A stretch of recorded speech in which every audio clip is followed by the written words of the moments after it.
प्यारे बच्चों, उम्मीद है आप सब लोग अच्छे होंगे। तो इस वीडियो में हम लोग बात करने वाले हैं राइमर टीमेन अपक्रिया।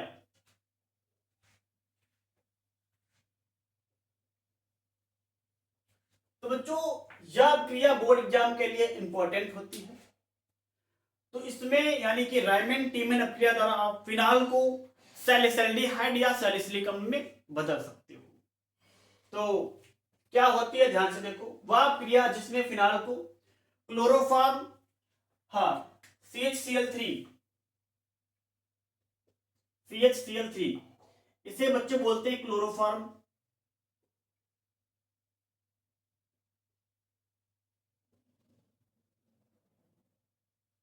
अगर इसका आईपीसी नाम बोलना चाहे तो हो जाएगा ट्राइक्लोरोमेथेन।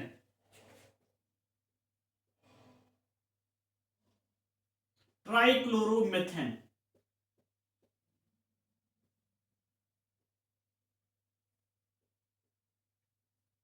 और बच्चों, जो हमारे पास CCl4 है, CCl4 इसे बोलते हैं कार्बन टेट्राक्लोराइड। CCl4 का नाम होता है कार्बन टेट्राक्लोराइड। Carbon tetrachloride.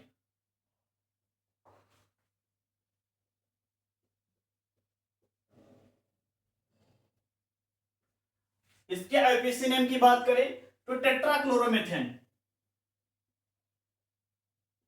टेट्राक्लोरोमेथेन। हाँ बच्चों, ध्यान से सुनो।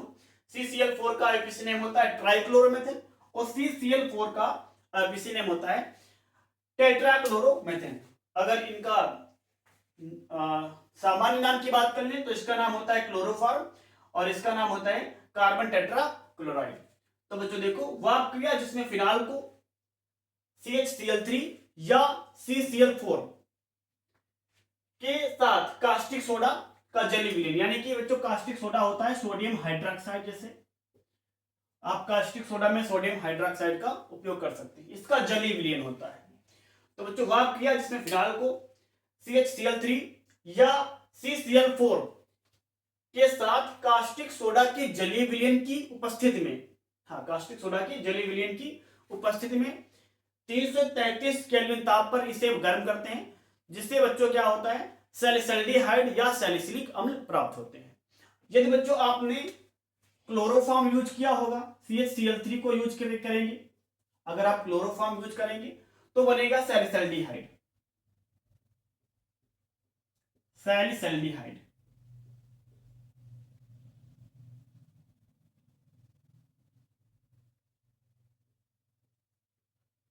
हाँ बच्चों, यदि आप क्लोरोफॉर्म का यूज करेंगे तो बनेगा उससे सैलिसैल्डिहाइड। यदि आप CCl4 का यूज करेंगे तो इससे बनेगा सैलिसिलिक अम्ल। सैलिसिलिक अम्ल।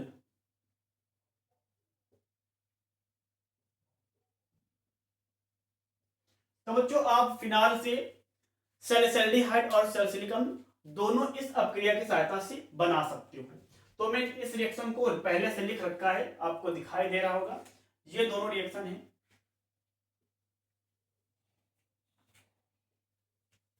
जब हमने क्लोरोफॉर्म का यूज किया है तो सैलिसैल्डिहाइड बना है, जब हमने CCl4 का यूज किया है तो सैलिसिलिक अम्ल बना है। तो बच्चों, इन रिएक्शन को अब हम लोग समझने वाले हैं कि ये रिएक्शन होती कैसे हैं। तो ध्यान से देखो बच्चों, पहले इसको मिटा देते हैं।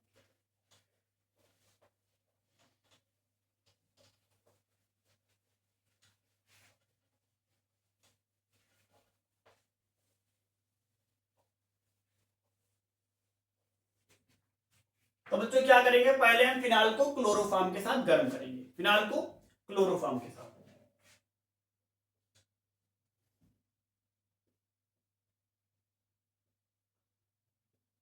बच्चों, फिनाल को हम लोग गर्म करने वाले हैं क्लोरोफॉर्म के साथ, CHCl3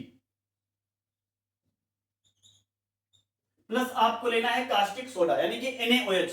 परंतु आपको कास्टिक सोडा के कितने अणु लेने हैं, यानी कि जो NaOH लेना है आपको, इसके कितने अणु लेने हैं, 1 2 3 4, कितने अणु लेने हैं आपको यहां से पता चलेगा। क्लोरोफॉर्म के अंदर जितने क्लोरीन होते हैं आपको उतने NaOH लेने होते हैं। तो क्लोरोफॉर्म के पास तीन क्लोरीन है, तो 3 NaOH को हम लोग लिख लेंगे, NaOH, NaOH और NaOH। तो बच्चों इस तरीके से आप याद रख सकते हैं कि हमारे पास जब क्लोरोफॉर्म लेते हैं तो कितने NaOH लगाए जाते हैं। आपको तो फिनाल लिखना है, अगर आप सैलिसल्डिहाइड बनाना चाहते हैं तो क्लोरोफॉर्म लिखेंगे और कितने NaOH लगाएंगे, तो यहाँ पे जितने क्लोरीन है उतने NaOH। फिर बच्चों और आगे आप जानते हैं आपका टेम्परेचर रहेगा 333 केल्विन, 333 केल्विन। तो बच्चों पहले स्टेप में क्या होता है, ध्यान से सुनो। पहले बहुत आसान तरीका है, यहाँ पे जितने हमारे पास क्लोरीन है उतने NaCl निकलेगा, क्योंकि क्लोरीन पे प्लस चार्ज होता है और सोडियम पे प्लस चार्ज होता है और क्लोरीन पे माइनस का चार्ज होता है, तो NaCl बनेगा। तो बच्चों हाँ ध्यान से, Na पर प्लस का चार्ज और Cl पर माइनस का चार्ज, तो जितने क्लोरीन है उतने NaCl। तो 3 क्लोरीन है तो 3 NaCl निकलेंगे बच्चों, 3 NaCl। इतनी बात बच्चों उम्मीद है आपको समझ में आई होगी। 3 क्लोरीन थे तो 3 NaOH NaCl निकल गया। अब हमारे पास यहां पर क्या बचा हुआ, ध्यान से देखो बच्चों, 3 OH बचे हुए हैं, एक OH इसका, एक OH इसका और एक OH इसका। अब आपको सेकेंड स्टेप में क्या करना है, हमारे पास जो फिनाल है उसके आर्थो वाला हाइड्रोजन, जो आर्थो पर हाइड्रोजन लगा हुआ था, आपको जानते हो फिनाल के हर जगह पर एक एक हाइड्रोजन होता है, फिनॉल के हर जगह पर एक एक हाइड्रोजन होता है ऊपर वाले सिरे को छोड़कर, क्योंकि यहाँ पे OH ग्रुप होता है। अगर बेंजीन होता तो यहाँ पर भी H लगा होता, और फिनाल है इसलिए यहाँ पर OH, बाकी जो हमारे पास सिरे बचे हुए हैं उनके जगह पर हाइड्रोजन एक एक होता है। तो बच्चों ये वाला हाइड्रोजन पॉजिटिव होता है, तो इनमें से यानी कि NaOH में से 3 OH बचा है, तो बच्चों एक H प्लस और OH माइनस निकल जाएगा, यानी कि बच्चों H2O निकलेगा। इतनी बात उम्मीद है बच्चों समझ में आएगी। ये वाला H प्लस और ये OH माइनस निकल जाएगा। अब ध्यान से देखो बच्चों, बचेगा क्या हमारा, यहां पर एक वैलेंसी खाली हो जाएगी, क्योंकि यहां से जो हाइड्रोजन लगा था, जो हाइड्रोजन लगा था इसको मैंने हटा दिया, तो क्या हुआ ध्यान से देखो,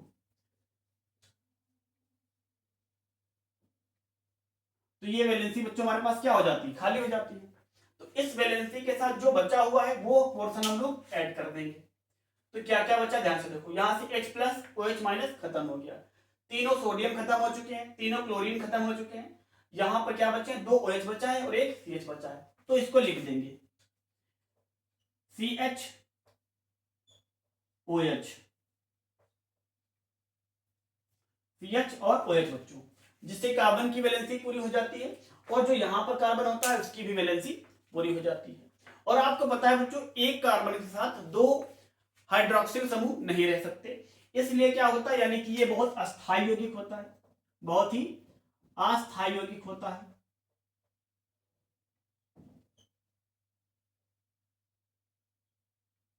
बहुत ही बच्चों अस्थायी यौगिक होता है, जिससे दोनों OH समूह एक जल का मॉलिक्यूल निकाल देते हैं। जिससे क्या निकाल देंगे, यहां से एक H2O निकल जाता है, H प्लस यहां से OH माइनस, क्या हो जाएगा बच्चों, H2O, यानी कि यहां से H और यहां से OH क्या निकल जाएगा, H2O निकल जाएगा। अब ध्यान से देखो बचा क्या हमारे पास है, बचा है C, यहां पर तो OH बचा है, यहां पे क्या बचा है, CH, ठीक बच्चों, और यहां पर हमारे पास क्या बचा है, एक O, जिससे बन जाएगा सैलिसल्डिहाइड, यानी कि इस तरीके से C सिंगल बॉन्ड H, यहां से हमारे पास OH हट जाए, यहां से H हटेगा और यहां से OH, और यहां पर हो जाएगा डबल बॉन्ड O। तो इस तरीके से बच्चों हमारे पास ये बन जाएगा सैलिसल्डिहाइड। तो आप बना सकते हो सैलिसल्डिहाइड इस तरीके से, आप इसको इस तरीके से लिख सकते हो चाहो तो,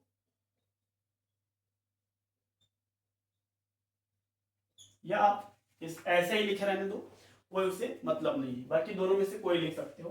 तो बच्चों सैलिसल्डिहाइड बन जाएगी, क्लोरोफॉर्म से सैलिसल्डिहाइड इस तरीके से बनती है। तो बच्चों ये उम्मीद है आपको समझ में आया होगा। या तो आप जैसे मैंने पहले लिख रखी थी रिएक्शन को सीधे कर सकते हैं, बाकी अगर आप समझना चाहते हैं सही तरीके से तो आप इस तरीके से रिएक्शन कर सकते हो। क्या होता है, हमारे पास जितने क्लोरीन होते हैं उतने NaOH लिखना होता है, 3 सोडियम 3 क्लोरीन के साथ अलग हो जाते हैं, ये वाला H यहां से एक OH जल निकल जाता है।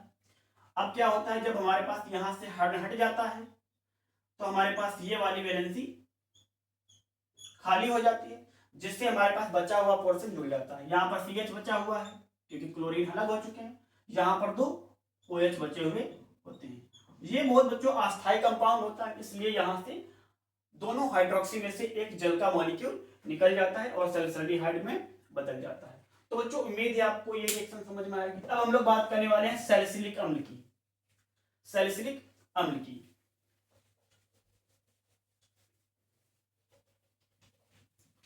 अगर बच्चों आपको फिनाल से सैलिसिलिक अम्ल बनाना है तो आप CCl4 को यूज कर सकते हो।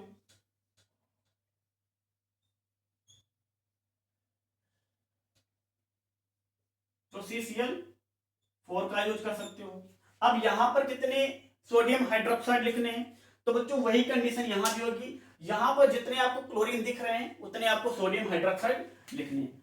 तो यहां पर कितने दिखाई दे रहे हैं बच्चों, 4 क्लोरीन, तो 4 सोडियम हाइड्रोक्साइड, 1 2 3 और ये आपका 4।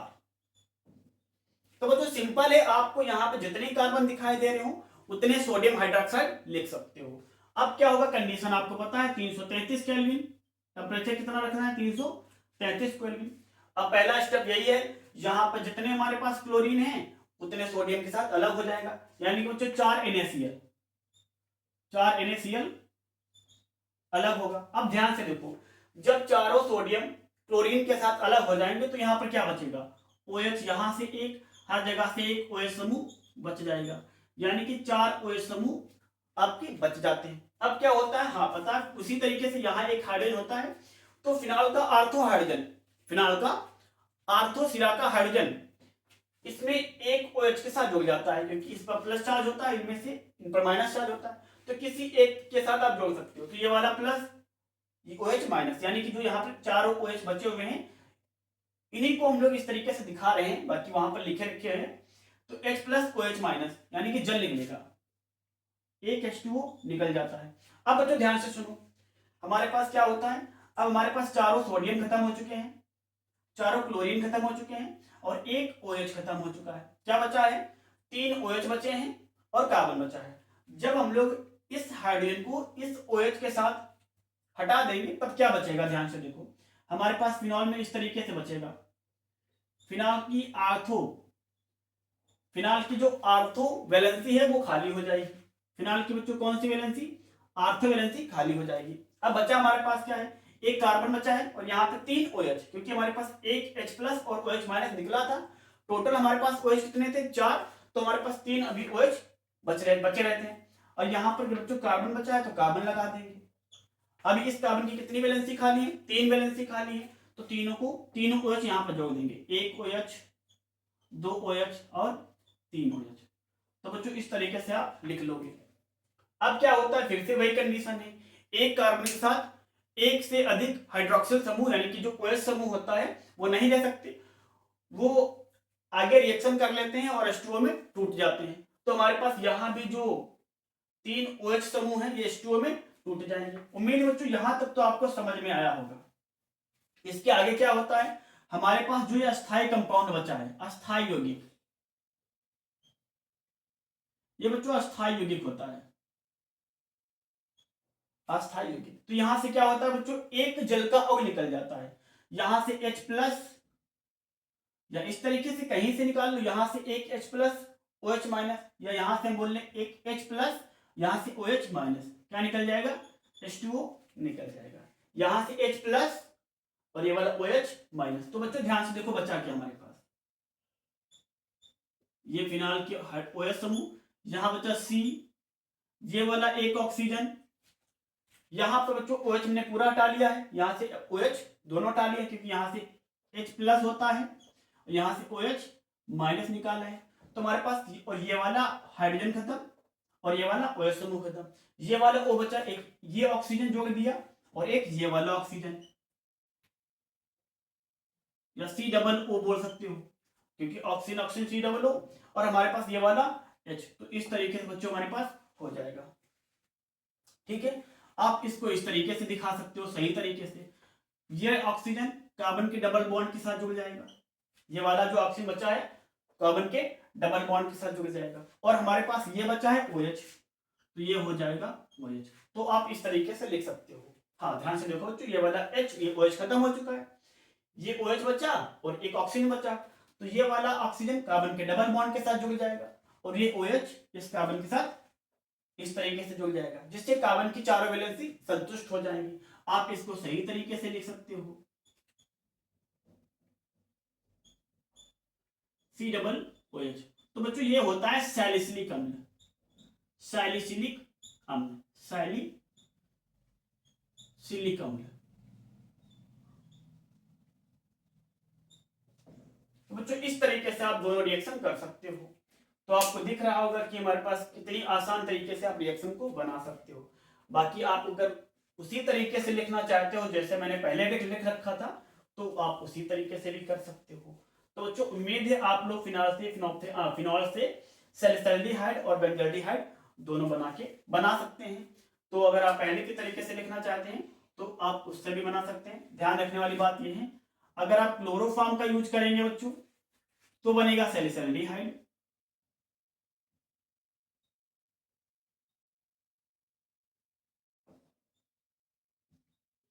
और यदि बच्चों आप CCl4 का यूज करेंगे तो बनेगा सैलिसिलिक अम्ल, सैलिसिलिक अम्ल।